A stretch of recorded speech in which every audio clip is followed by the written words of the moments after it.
তুরস্ক বিশ্ববাসীর কাছে সমৃদ্ধ সংস্কৃতির ঐতিহ্য এবং একাডেমিক শ্রেষ্ঠত্বের জন্য অন্যতম পরিচিত একটি দেশ। সমৃদ্ধ এই দেশটি বিদেশি শিক্ষার্থীদের জন্য নানান ধরনের বৃত্তি দিয়ে থাকে।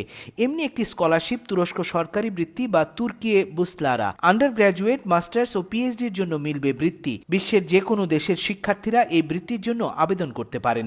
Biotechnology, computer science, biomedical engineering, biochemistry, biology, physics, food technology, mathematics, medicine সহ হাজারের বেশি প্রোগ্রামে পড়ার সুযোগ মেলে তুরস্কের সরকারের এই বৃত্তিতে।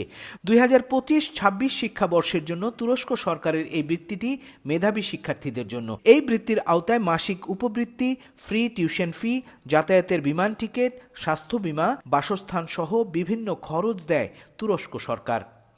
এই বৃত্তিতে মাসিক উপবৃত্তির পরিমাণ আন্ডার গ্র্যাজুয়েট প্রতি মাসে 700 তুর্কি লিরা, মাস্টার্স প্রোগ্রামে প্রতি মাসে 950 তুর্কি লিরা ও পিএইচডি প্রোগ্রামের জন্য মাসে 1400 তুর্কি লিরা। তবে এই বৃত্তি পেতে হলে থাকতে হবে ইংরেজি বা তুর্কি ভাষার দক্ষতা। শিক্ষা জীবন হবে আন্ডার গ্র্যাজুয়েট লেভেলে 4 থেকে 6 বছর, মাস্টার্স লেভেলে 2 বছর এবং পিএইচডি প্রোগ্রামে 4 বছর। আগ্রহীরা অ্যাপ্লাই করতে ক্লিক করতে পারেন কমেন্ট সেকশনের লিংক অপশনে।